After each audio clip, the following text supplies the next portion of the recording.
Hey everybody, welcome to Yesshift episode 170. How'd that happen, Steve? Yeah, we made a lot, and here we are. Yeah, I'm Steven, you're my dad Dan, and we've got another returning guest, Dave Kerzner. How's it going, Dave? Good, thanks. How are you Yeah, guys? Honored to have you again. Likewise. Thank you for Talk having about me. some fun music, yeah. yeah. This time we're talking about your new album, It, a celebration of The Lamb Lies Down on Broadway, which prog fans would probably know, and if they don't know, they're not really prog fans. The Lamb Lies Down on Broadway is an That's true. amazing Genesis album, and this is celebrating 50 years of that. Comes out November 22nd on sonicelements.bandcamp.com. So, Right. let's talk about and I'll show the album cover in a bit, but let's talk about the genesis of all of this. How did you get into Genesis, for those who don't know, Dave? Oh, well, getting into Genesis goes back to when I was 12 or something. And actually, I think the very first thing I heard was Duke, because my cousin had played it for me. And I only knew like Misunderstanding, and I was kind of almost snobby about it. And I said, they sound like like the Bee Gees or something. And she's like, no, like listen to the whole album. And then I realized, I'm like, wow, this is amazing. And also I think the Turn It On Again video was responsible because for me becoming a keyboard player, because well, one of the reasons, and also Jeff Downs with his Asia keyboard setup. But before that was Tony Banks. And in that video, he's surrounded by keyboards, and I played piano, but I didn't have a synthesizer yet. And I saw that, and I'm like, I got to have a synthesizer. I got to have all of these. And now, ironically, I do own those exact ones in that video. Yeah. So, now, years later, but not, like let's say 35 years ago, 30 years ago, I owned those types of instruments when I moved to LA in the 90s. And then of course now these, but anyway, so that kind of was like fascinating to me. So the keyboard aspect, Tony's chord changes and the writing, but also all of them, just a huge fan. I got into the Phil Collins era first, and then went backwards into the Peter Gabriel era. Like many people did who grew up around the time I did in the 80s. And I just, one of my favorite bands of all time. And we're honored to pay tribute to them now, 50 years later after The Lamb. And then I'm also working on a more expanded tribute that covers other albums. I'm doing that one with Fernando Perdomo, who I did we talked about the 50th anniversary, right? So, and that was a cool project because Fernando and I divvied up tasks as producers, and he would take care of, like, let's say songs from the first album, which he's done on this next tribute that we're doing, from Genesis to Revelation, just like we did with the Yes album, the first Nice. Yes album. Oh, nice. He's redone those and modernized them, and then, so there's all sorts of Genesis tribute stuff in the works, but the one that's been going for the longest is this Lamb Lies Down on Broadway tribute, which I started in 2011, and it's based off of Nick DiVirgilio's rewired Genesis tribute that he did. And I used some of his drum tracks because he didn't use keyboards when he did it. He just used a piano, but they did it with orchestra. And I'm like, oh, that's cool, but it's kind of missing the mellotron and the arp and the sounds. Those are very distinct sounds, Yeah, Hammond T. For me, Yeah, for Tony Hammond T organ is just, such a signature sound with the mellotron and the Hammond T organ is all Tony, There's really no other band that has that sound because of that one keyboard, which I think is interesting. As the main feature.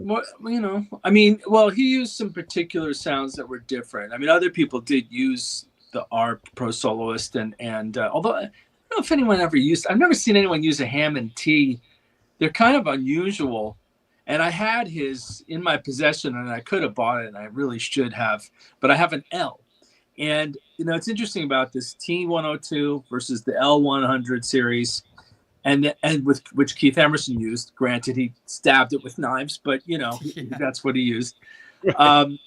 And because the L, I learned something interesting, which is the L version is tube, and the T version is transistor. It's solid state. And typically, when it comes to vintage instruments, a lot of people, including myself, are a little bit sort of like, well, I prefer the tube version, versus like with guitar players with amps, they prefer the tube versus the solid state, right? Solid states are cheaper, tube is more expensive. So I didn't buy Tony's T102 mistakenly, stupidly, because I convinced a friend of mine, a producer, to buy it. So I have visiting rights, but the reason I didn't is because I was like, I already have the tube one. So why would I want the inferior, but when I got it, it had so much character to it.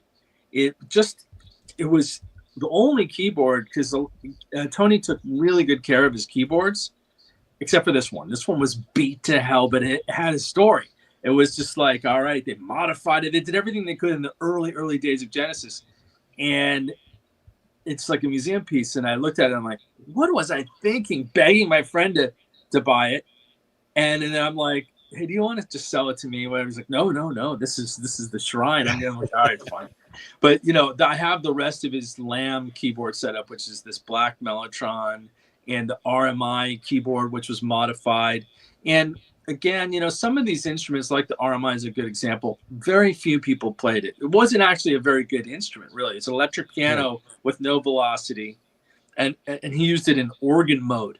So, I mean, what are the chances that someone's going to use an electric piano that's not even that good in organ mode?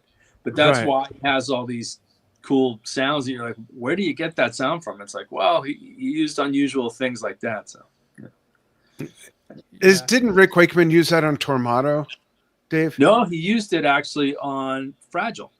On Fragile, okay. Yeah, on Cans and Brahms or Cons, whatever it is. And also you hear it on Long Distance Runaround. That's that. Okay. Yeah. Which is good for that. Interesting. It's the Lamb Lies Down, that kind of sound, and so it's real plinky and kind of, but then there really weren't polyphonic synthesizers in 1974, really, barely, when Tony Banks was doing the Lamb. So we kind of used the RMI like almost like a synth pad through a Phase 100 of the SemXR phase pedal, and he had it built in, but that's what's in there, and a fuzz box. And when you play like the beginning chord of In the Cage, that's actually like an electric piano in organ mode with a harpsichord layer through a phaser. Makes sense. Later it was a Prophet 10 on like Three Sides Live, by that point. But I was gonna ask, and I think you kind of touched on it already, like if there were differences or similarities between working on this and working on the Yes tribute album, but this one sounds like it's been in the works for longer than that other tribute album was, right? Yeah, I mean, a lot of times I do things because there's just some sort of opportunity that gives me a head start or a reason to get going on it. So for the Lamb, it was this conversation with my good friend and collaborator, Nick DiVirgilio, and Mark Hornsby, and they did that together. And I'm like, oh, that's cool. I said, but it would be cool also to do this. And I said, could I license the orchestra, just the orchestra and the drums from you, and then get other singers and play the keyboards and do my version? They're like, yeah, sure. I had to pay for it, but they did all that work. And then, but the other reason was I thought two things. I thought, one, it'd be good to have keyboards on it, so it's really like sound, but mixed with orchestra. But also the fact that they did the orchestra stuff, and they even had some unreleased orchestral stuff that they did, like with the London Philharmonic and like In the Cage. It sounds more cinematic. And I thought I could really kind of embellish this to make it sound as if what if they had done a movie of a Lamb film with a soundtrack, having John Williams or something collaborate with with Genesis and have the band play, or Michael Kamen, someone like that, who would just, orchestrate it, but not step on the things you'd want to hear and kind of just enhance it but give it a dramatic, cinematic sound to it. So that's the approach that I took to it. So I don't think I would have done it or had the funds to do it if I had to do the whole thing from scratch, because it's like they spent all their time and money to create the Rewiring Genesis thing. And then from there, I spent a ton of money, but not as much as if I had started from scratch. I couldn't have done it if I started from scratch. So it was that jumping off point. The Yes tribute was more like, a spontaneous thing that was because of the 50th anniversary coming up. We were like, you know what, let's do this. And we tackled it together. Like Fernando and I literally took the songs and split the work in half. And so he did his songs and I did mine. That's how we approach these tributes when we co-produce. So Fernando's on this tribute, The Lamb, but he didn't co-produce it. So he's just doing what he does on my solo albums, which is like, hey, can you play bass on this? Can you play guitar on this? Can you try this? And whereas, let's say that the other tributes that we co-produced, he'll even kind of get his friends to play on his covers, and I'll get mine, and some of them cross over, So I'll have Billy Sherwood and Randy McStine, and he'll have all these other people that he works with, and together it's just like, real collective, That's cool. Would you agree that The Lamb is probably arguably the first, if not still the most revered epic album ever recorded in Prague, that is basically one story? For those who don't know, it came out first as a double LP, and it's all one beautiful story. And for years and years, they talked about making a film from it, and that hasn't happened, unfortunately. I wonder if we'll ever see that. But what are your thoughts on where it sits in the legacy of Prague epics, Dave? I mean, it's up there, of course. It's one of my favorite albums, not just, for Prague or from, it's just a great album. Yeah. Same. I mean, I don't really look at it that way, ranking albums and things. So I'd be sort of just thinking like, well, if I was going to think that way, then sure, it would be have to be in the top 10 or, whatever. And it certainly was very ambitious and bold of them. I mean, if I'm critical of it, I would say, and I think even Tony Banks would say, and probably has said, that, some of it is arguably a little more cryptic than it should have been, and they were in a rush and Peter was leaving, and so there's some things that aren't like, like if I was writing it now and I was in the band, I was collaborating, I would do differently. And there are a few things that I am doing differently only because, but with respect to the original. So you have to know where to make any changes and where to just don't mess with the piece. So like, for instance, I'll give you an example. The final song on the album, I love it.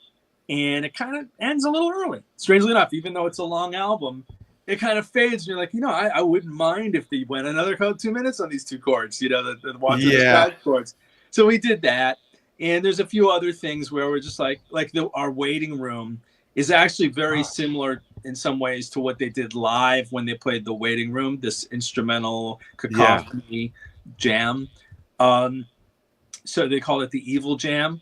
And so we're paying tribute to that as well, like what they did live. Like anything we can think of that celebrates the Lamb and everything around it, I think we've done. We even redid some outtakes that were found on these demos that were circulating on bootleg. Oh, wow. And we're like, well, let's play these with good quality. And, with Martin Levac from formerly from Musical Box, Fernando, myself, and just kind of like, because, our philosophy to the whole thing is kind of like, look, we're celebrating the Lamb with people who love the Lamb, for people who love the Lamb, and anyone who's just discovering it too. I suppose there are some people who like know my music or Fernando's music or Francis Dunnery's music because he's the lead singer, and really don't know the Lamb, and this might be an intro to them, or they're young and they're just discovering this stuff for the first time.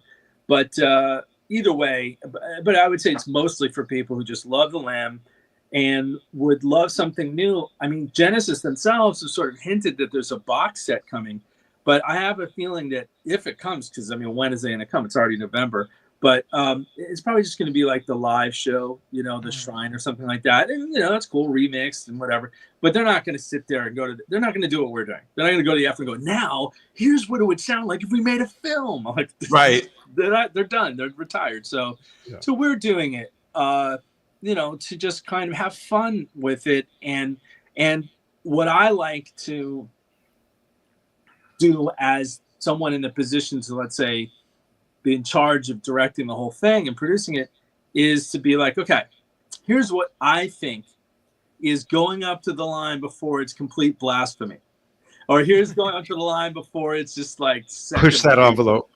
Or, push it, but not too far, and find that balance and go, this is my take. It may not be even perfect, because I could spend another 10 years on it to make it. Like, I don't like to redo it. It's like, and I don't have unlimited funds, so I have to make some compromises. But overall, it's kind of like filtered through my standards of what I'd want to hear. Because when I hear tributes, and I'm kind of like, no, you can't play that on that instrument. That sounds terrible.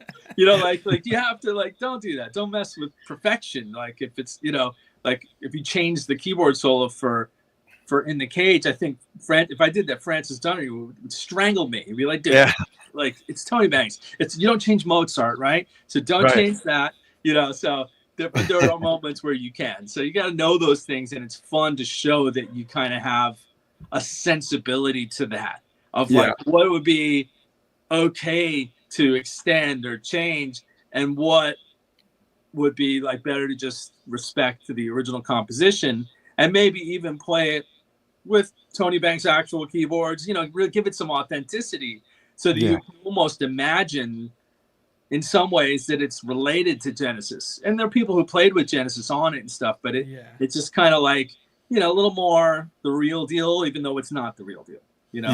Yeah. Like, you really do have to walk that fine line of, you know, keeping in mind how people remember the music, but also try to keep it fresh and make it its own thing. Like, it's a celebration, but it's also people doing their take on Genesis. And so you kind of have to meet somewhere in the middle, right?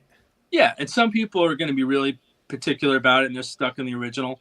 I mean, if you think about it, there could be people probably who are stuck in the studio version and can't listen to the live version from them, or a version with Phil singing versus Peter. But, you know, and as we know in Prague, there's no way anybody, I don't care who it is pleasing everybody. Genesis never pleased everybody. Yes, certainly never pleased everybody in their various incarnations. But I'm a fan. I'm a fan of all these guys. I respect them, you know. Yes, Steve Howe is my hero, and Trevor Rabin is my hero. I love them both, you know. And John Anderson, and the guy, my bandmates in Arc of Life, John Davison, Billy Sherwood, Jay Shellen. These guys are great, and they're great musicians. And it's the ones that I know are great, cool people. And so, and Steve Hackett is just one of the coolest, nicest people in the music industry. And, you know, Tony Banks is a genius, you know, who I just kind of looked up to since I was a kid, and for a good reason. You know, he's very unique in what he's done. And Phil Collins, and, you know, is one of the best drummers ever, and Mike one of the best bass players. I mean, this is a super group, really. The five was a super group. So, you know, if you're mindful of all those things, and you realize you're not going to beat, you know, what they did, but you can be respectful, pay homage to it, give mutual fans, because we're fans and we're doing it for the love of it. For those who are open-minded enough to listen to it, something that you go, yeah, it's not too far off from what you'd want it to be, what I'd want it to be. Sometimes when people go too far off, I'm like, I can't even listen to this played played that way. It's not jazz. Simon Collins and I used to joke around and say we should do a band called Jazzicists, all jazz versions of Genesis songs.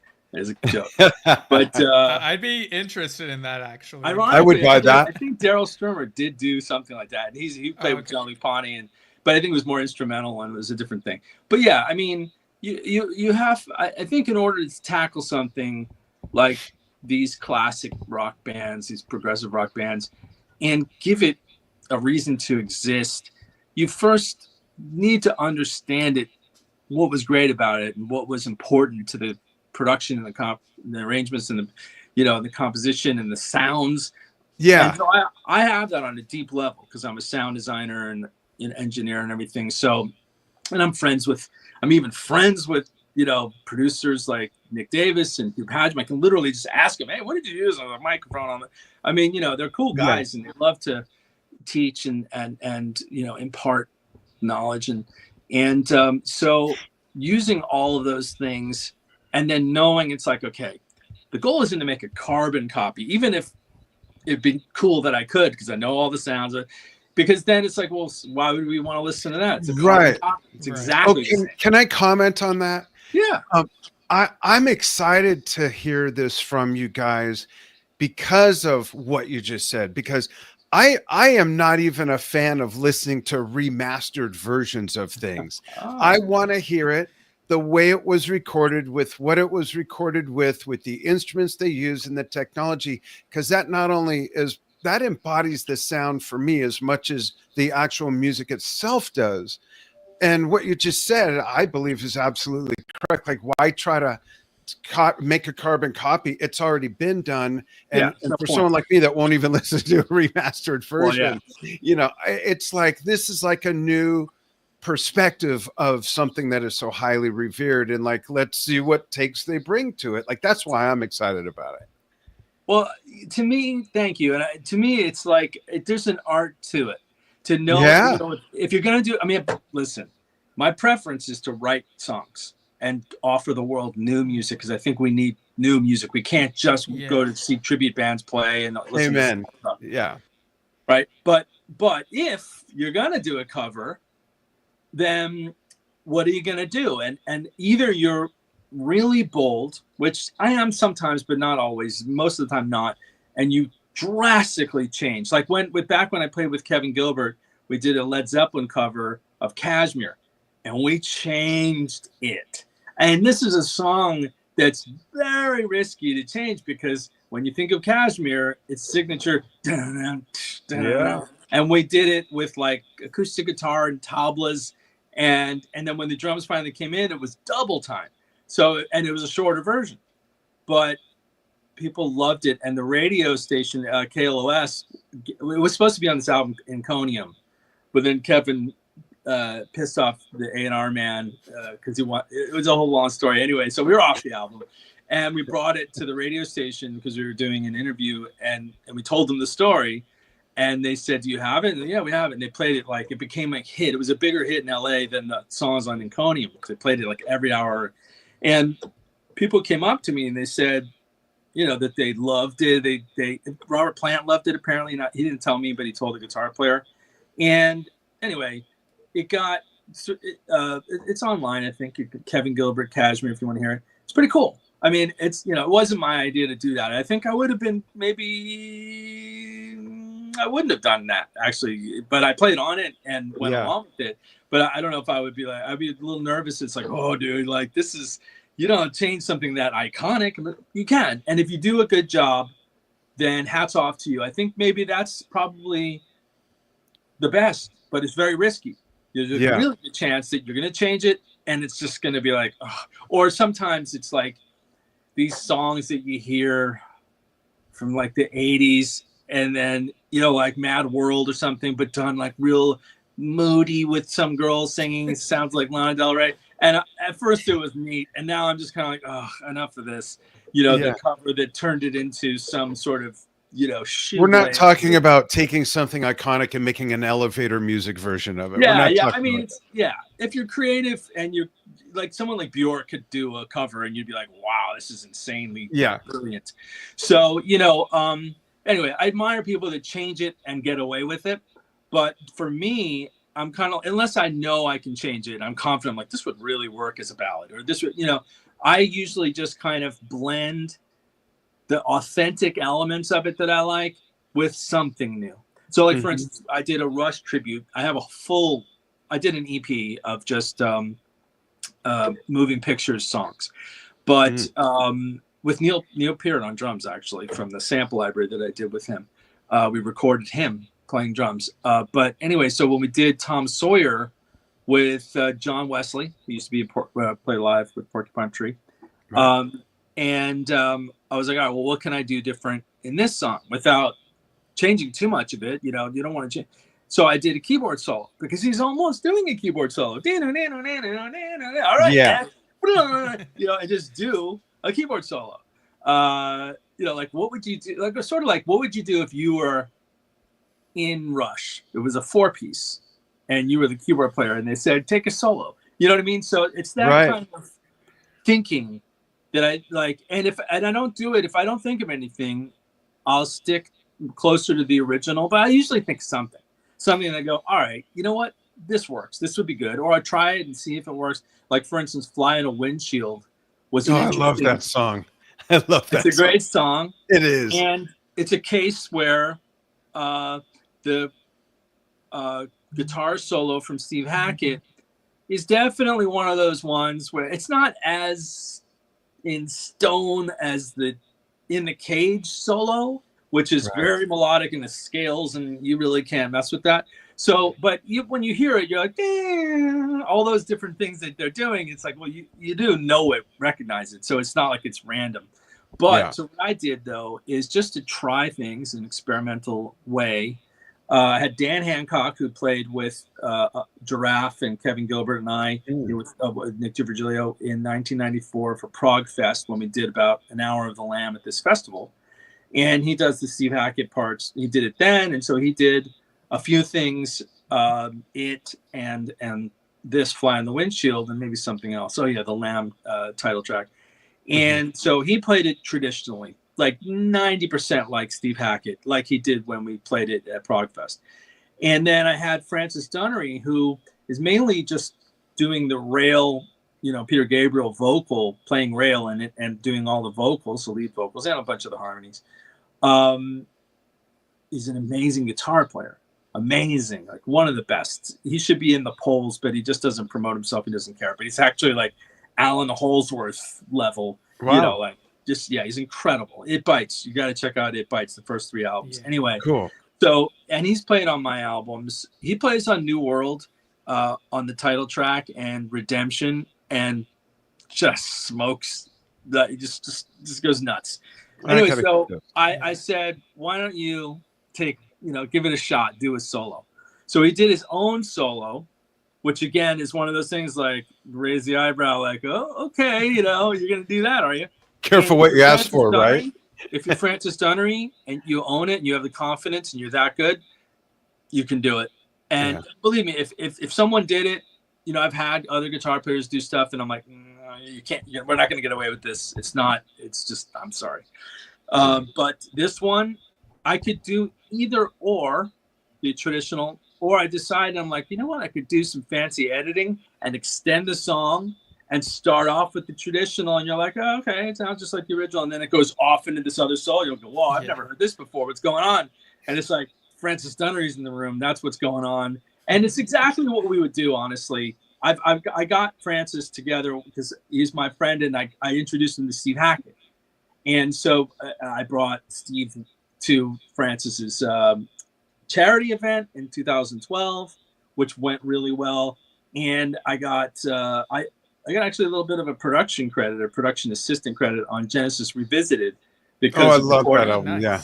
I was going to say, I love the waiting room version on that. Yeah. Love that. So thanks. And well, I can't take credit for the whole thing, but I had a little part in some of the songs, Dancing with the Moonlit Night and Supper's Ready. Yeah. And so, because I brought Francis in. And so I think Francis and I, sat in with Steve Hackett in Chicago once, which was amazing, on Supper's Ready, and hanging out backstage. And, there's this thing. So we did Blood on the Rooftops together. We've done a few things together, but we never did Fly in a Windshield. However, if we did, that's exactly what we would do live. Steve does his thing, and then you're live, and you got Francis there. So he does his thing, and you're like, let's extend it. And that's what you think as a musical director, let's say, or, just people deciding together, Roger King, another friend of mine, is and fellow keyboardist, is the musical director for Steve Hackett's band. So, that would be kind of his job to say, hey guys, why don't we extend it, go from this bar to this bar, and then repeat here, and and now let's have both of you play a solo. And so those are the kind of decisions that I think, they're just very natural. They work. They would work if you were doing it live. It would work if you had this great guitar player and this great guitar player. Obviously, me working with Steve Hackett, I could have asked Steve Hackett to play on this, but I didn't. He's not on this tribute. And the reason is because, and ironically, I could argue it both ways, because we did have people on the Yes tribute, and that was fun. But in this case, I thought, like, if you look at it this way, if you're friends with someone like Steve Hackett and they're willing to take their time to play on your little album, they're busy. Do you want them to play on your original music or some cover you're doing? Right. So I'd save it for your music. Yeah. I can't ask him unlimited times, So if I was that, and I've already gotten, I could even never ask him again and be grateful for everything he's done. But if I was to ask, it would be like, no, not to play Fly on the Windshield for the millionth time for him too. I like to make it fun for him. Yeah. A millionth and three, I think, by now, actually. Yeah, because he's been doing Lamb highlights anyway, Yeah. So it's like, okay, that's going to be on something probably. And so, you get more variety with, like, all these different people here, Yeah. And we're paying our tribute to them. Yeah. And yeah. And plus, like I said, like, if I want something authentic, I'm very lucky and grateful that over the years I've come across people who live in different parts of the world at different ages or whatever the deal, and they're the people who get it the most and have had the closest connection to it. Like, let's say Martin Levac, who does his own Phil Collins tribute, and he was in the Musical Box, and I saw the Musical Box play The Lamb with him, and I was blown away, especially by him, because it looked like you're watching Phil Collins. I mean, he even had the mannerisms down, like he was way into it. And he's a great guy, and he's a great musician. So, and then of course Dan Hancock, who played the Steve Hackett part, and so each person is selected because Steve Rothery's on it from Marillion, and he's influenced by Genesis and Steve Hackett. Right. And so if I needed something like volume, swell, guitars, he already does that. He knows that. So I know he's going to be on the same page. You know what I mean? Yeah, totally. Dave, do you have a handful of favorites from the original release of The Lamb Lies Down on Broadway? Songs, you mean? Yeah. Oh, I don't know. I mean, I like the whole thing, really. Of course. But I mean, if you had to pick out just a few that you really just love above, if you will, for whatever reason. I mean, the Lamia, It, In the Cage is the monster back in New York City. Carpet Crawlers, the title track, The Lamb Fly on the Windshield, Broadway Melody. Those are probably like my favorites, but I love everything. I love Silent Sorrow for Empty Boats. I love the segue things, and we've embellished that. You have a real choir. That was from Nick. And then, mixed with the Mellotron. I mean, it's just, every element of it, I would say, was celebrated for what's good about it. Like whether it's dramatic or spacey or, trippy or haunting and or sad. So if anything, it's kind of like if you were cooking a lamb and you just wanted to spice it up a little bit. Sometimes it was real creamy, and sometimes you were making a whole bunch of lamb dishes, and it was like, it was already good. But let me show you, this one's a little spicier, and this one's so enhancing some of the drama, some of the emotional impact of the the story. I mean, because that's what you do in a film anyway. Is with film scores, your job is to pull on the heartstrings and stuff, and Right. just kind of be picaresque, and especially if there isn't a film and you're listening to it. Because I used to do music for audiobooks and stuff too. So I did a Star Trek one once. Oh, cool. But neat. Wait, really? Yeah. Which Star Trek one? Which one was it? Do you remember? Captain Sulu Adventures on Simon and Schuster. Oh, neat. Okay. Yeah. Well, we've done all kinds of stuff. Yeah, I don't know. It's pretty cool. I mean, I kind of went a little more musical with it than they're probably used to, but they liked it. And there was because they're talking, and I think it was Captain Sulu, the Takai, whatever his name is, doing the narration. George Takei. Yeah, George Takei, thank you. And so usually, be careful not step on the narrator if you're doing music. But I was mindful of that, so I did it. It was kind of real, just an atmosphere thing, but it was spacey, and so it just kind of made it a little more, I don't know, cinematic in your mind. So that I love those kinds of challenges. So that's how I took this project on as well. It's just kind of all right, I really wish, as many fans do, that there was a film. There never was, so you could kind of close your eyes and imagine one. Yeah. And before we ask the next question, I just want to quickly give shout outs to people watching. Francis. Oh, people are watching? Yeah. Surprisingly, people are still watching.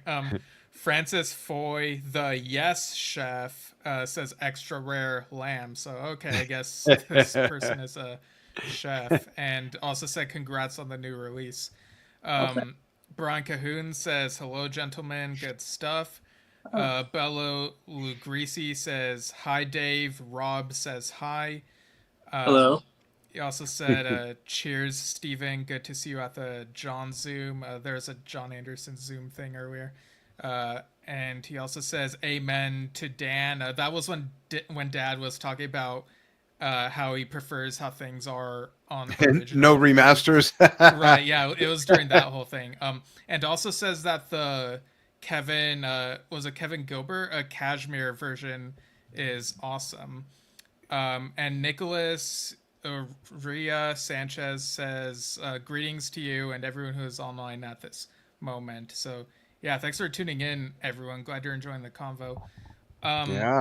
So when it comes to favorites, so the other part of this we're gonna ask is, does favoritism toward certain tracks from the original sort of make it so that you end up working a bit longer on those favorites, or do you spend pretty much the same amount of time on making each of these tracks for this tribute?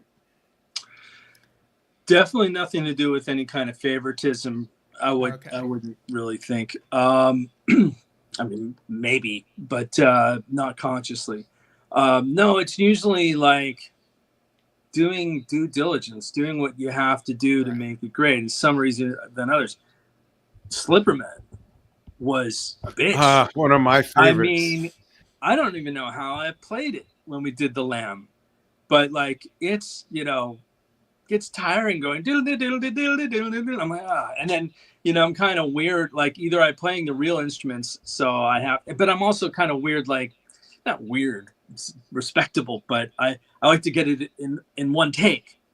So if there's a mistake, you can punch in. But I'm I don't want to. I want to just do it. Come on. And so I'm doing at least it's no one else is waiting for me. I'm the engineer, so I'm recording myself, but it's so frustrating. You're oh, nailed it. I missed one note, whatever. And it's not perfect. And even Tony wasn't perfect, but it has to be, right. And it takes a while. So it's a hard song. That's the hardest one. That one took the longest. The other thing is that one was the hardest. Oh, what a cluster actually that one was, because like I said, we were working with Nick DiVirgilio's drum tracks and his, the Rewiring Genesis arrangements and stuff. But some of the arrangements Francis wasn't into, like Slipperman was a good example. They went sort of a departure that he didn't like. which was, Oh. and I like it, but it is a little, you know, it went kind of Vegas-y, like da da da da da. He places a number into the tube, and he just was not. He's like, what the hell is this? And I'm like, all right. So for that one, I got Martin Levac. I could have asked Nick again, but I don't want to be greedy or bother people. It's like, he's already done enough for this. Let me get other people. So I got Martin Levac to play it more straight, you know, like the original. And he did the Lamb before. So, I mean, so did Nick, but one or the other, you know. So he did it. And then I had to rebuild the track, but I wanted the orchestra parts from the other one. So I had to graph that. And then I think what happened was, and again, when you're working with lots of different people, everybody's got their particulars, you know. So sometimes people get stuck on something, and as a producer, you have to get the end result one way or another, right? So I did this. I had Martin do the drum track. I don't know if he just did it by memory or how he did it. I should have had him play to the original, but I think he played to a click, which is a good idea. And then Francis, in order to get him to just do it, I'm like, dude, we need to finish the vocals. So, you know, I was like, all right, you know what? Just to get his vocal, so he'll be happy. I took the original and I minused the vocal and gave him like a karaoke version. Sing to this. You're going to have zero complaints because you're literally singing with Genesis. I think that's the only song I had him do that with. And so he did it. He was loving it. Oh, this sounds perfect. I'm like, yeah, because it is Genesis, but like, whatever. So I have his vocal, and then I've got 3 different versions now to put together. Yeah. And they're close. The Martin, at least the Martin tracks, he did it in the same tempo, but the tempo drift is a little different. So I had to kind of, you know, mess with that. These are just technical things. Anyway, bottom line is it was hard. Because then I had to get the horns and, like, you know, to fit in with the time, which, you know, is no problem. I mean, that's what when you're an engineer, a modern engineer, you have to know how to use the tools to time stretch and to do all those kind of things, and know when you've, like, you know, part of the thing with when people complain about auto-tune and stuff, I don't use auto-tune, by the way. I use something else called Melodyne, which is a bit more surgical. But my philosophy on that is, if people can tell that you auto-tune it, you didn't do a good job. Right. You know, like that's the rule. Like, so you have to be know when not to use it and how to use it so that you didn't go too far. Because it's very tempting to just be like, I'm just going to tune it. And it sounds like Cher. You know, like, no, you can't just tune it, you know, perfect. You have to listen and go like syllable by syllable if you have to, and go, well, let's leave that. It's not supposed to be perfect. Humans don't sing perfectly. So you know, but Francis practically does. But it's just things like that to know, like, all right, if you're going to get in there and edit, it has to come out natural or you are screwing it up. So, but I am pretty good at that. And the more I do it, I get better at it too. I learned a lot of this stuff from the engineers from Dimensionon, Sound of Contact, especially like tuning and things like that. Like Melodyne, I was like, how are you doing that there? You know, oh, okay. And I would end up being better than the guy who was the kid who was he was a whippersnapper. He was good, but I was kind of like, and then I hired him for my album, and then I'm like, no, you know what? I think I got it. I do it even more strict than you. You're kind of like, oh, and I'm like, no. You got to listen to every syllable. And I mean, I am very anal about that stuff, but you know, I mean, that's because that's what you got to do to get the end result that you want. Yeah, that's awesome. When is this expected to come out? The 22nd, right? 22nd. That's right. Because the digital version. The CDs are going to have to come a little later. That's awesome. Okay, yeah. And here's the album cover. I meant to show it earlier, but I just got so immersed in the conversation. So, yeah. So, like you mentioned, this is coming out in digital and CD, right? Yes. Cover's great too. Oh, thanks. I made it. Yeah. It's awesome. I love it. Yeah. It's okay. It, you know, especially with the names on it, it kind of spoils that it was a little, I don't know, more artsy when it was just it, you know, but you kind of have to, you know. Yeah. I mean, it makes me think of a Broadway marquee thing where it lists like the performers. Yeah, like, right. Yeah, that's I true. think it works on that level. Exactly. Yeah, and as an album cover, and by the way, I haven't finished the final album cover, so I may or may not do that. I might just do it and put Sonic Elements actually. But I put that on there just so you get the idea. First of all, that it's not Genesis. Although I guess reading Sonic Elements, you can kind of tell. But, who's Sonic Elements? No one knows necessarily what that is. But they know, let's say, my name or Francis or, Billy Sherwood or whoever you read on there. Right. And then, of course, at the bottom, it explains that it's a tribute. So, yeah. But anyway, thanks. But I like the idea of the New York City, Yeah. Yeah. Letters. That was totally. Idea. I'll be playing to some of the tracks on that same day, the 50th anniversary. Great. Just such a great album. I remember being turned on to that. My entry point with Genesis was Seconds Out. And it was the year that it came out. So it was 77. So I was 14. And then it wasn't until I was 19 or 20 that a lighting guy of the band I was in said, "So what do you think of The Lamb Lies Down on Broadway?" I said, "What is that?" And he almost had a heart attack. And he gave me a cassette, and that was it for me. Just, oh my gosh, I literally wore the acetate off. It became non-magnetic. I listened to that thing so much. And they, of course, got the album. Just love that album. And for me, it's one of those things I have to listen to it all the way through.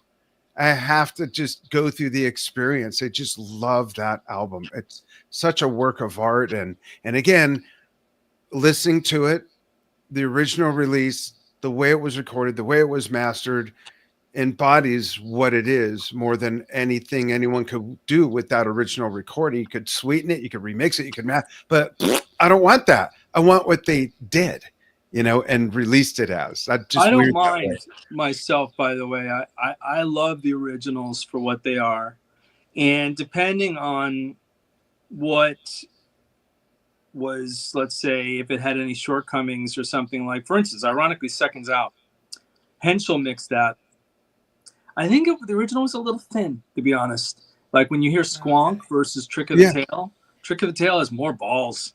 Then you crank that and it's like, but Seconds Out version is like pling, pling, pling. It's like polite. Yeah. And you can't hear the audience really either. It's almost like there's no audience mics. There's something quiet about that album. And it's great.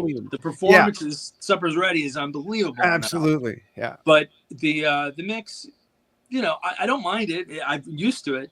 But in a case like that, I'm sort of like, oh yeah, I already gave it some balls. That's a good one. And Wind and Wuthering could use some clarity that Trick of the Tail had. So, like, in talk about production and engineering, Trick of the Tail and Selling England by the Pound, I think, are the two best sounding albums that Genesis ever did, and maybe also Abacab, in terms of like the sonics that you're hearing. Yeah. Duke almost, but it's a little trebly. Henschel liked to get a little hypey, but it still sounds great. And the Lamb sounds very good, but the fidelity isn't quite. They were using a mobile rig, and it was a little more complicated. But they not quite the fidelity of Selling England.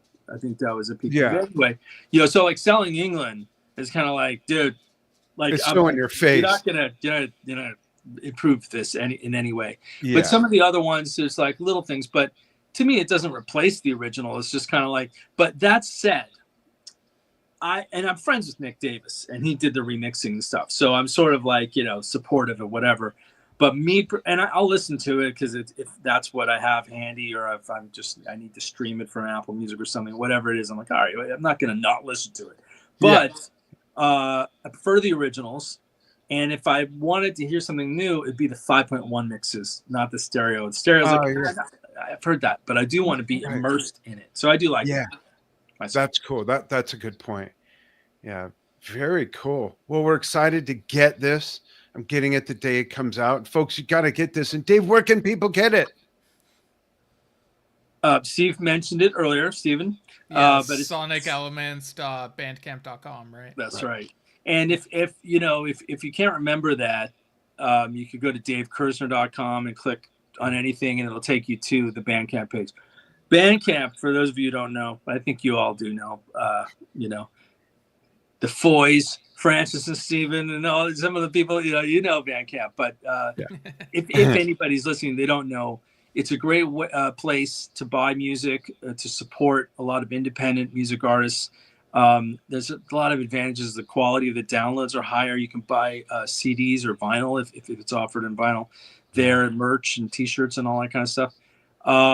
And more money goes to the artist. I think that's probably the biggest. You're actually like directly supporting the artist, whereas in other cases, you'd be surprised how little the artist gets. Like Spotify and all that stuff, the artist gets very, very little. Yeah. So it's kind of crucial. And in fact, this album, I don't know if it's going to be available on all those streaming. I don't know. Maybe. I haven't decided yet what it will be available on. Maybe an abridged version or something. So it may also be the only way to get it. Although that said, I've had my distributors like Just for Kicks and maybe Burning Shed or something. But definitely Just for Kicks. They're like, we want this. You need to send this to us. Our customers will buy this. So let us know when you have that CD and send us a bunch. So I'm like, all right. I mean, this is a good thing. Like when there's a demand, when you do something and there's the record companies are going to you and going, when is this done? We want it right away. And I'm like, all right, okay, cool. Yeah. So, but like I said, we do it for the love of it. And I make my productions available on Bandcamp because it's just a direct, from me and my shipping department at Sonic Reality, and then we just take care and make sure that the customers are happy and all that kind of stuff. It's easier sometimes. That's great. And when is the tour starting? When is the film? The film and the tour. Oh, when I win the lottery. Of course. Well, congratulations. Can't wait to hear it. And we'll do a review. Right. Yeah, Steve and I will do a review. Yeah, looking forward to it. And what else do you have on the horizon? Anything else you want to talk about? We got a few more minutes. Sure.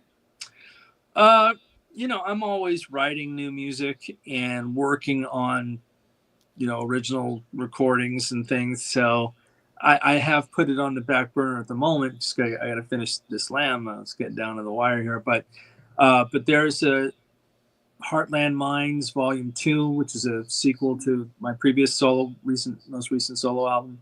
Okay. There's a new In Continuum album. It's another band/project of mine. There's also, this hasn't really been announced, but I have a kind of a different sort of Yes offshoot band of original music. With at least one member of Yes, not hard to figure out actually, but anyway, but it's original music with me singing, and his name rhymes with Smilly Schmerwood. No, I'm just kidding.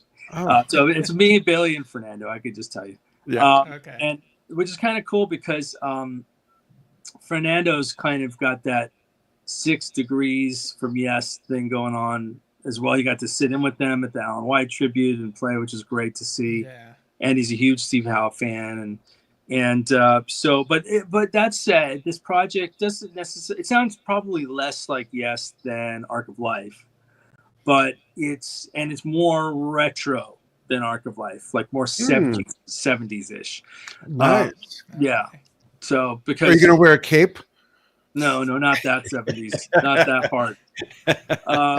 But no, it's creative, and I mean it's like Yes meets Steely Dan or something. It's more cool. With other influences. Prog. It is prog. It's proggier than Arc of Life actually, and maybe a bit of King Crimson. So it's just a little more less commercial, a little more edgy, and fun. It's just these songs that we put together and. Without a big, it's a side project, really. It's not intended to be like, some sort of big thing, but per se. But like we're not going to tour as this band or anything. I mean, those guys play in my band, and we might do a song from it, like we did an Arc of Life song in my set on Cruise to the Edge.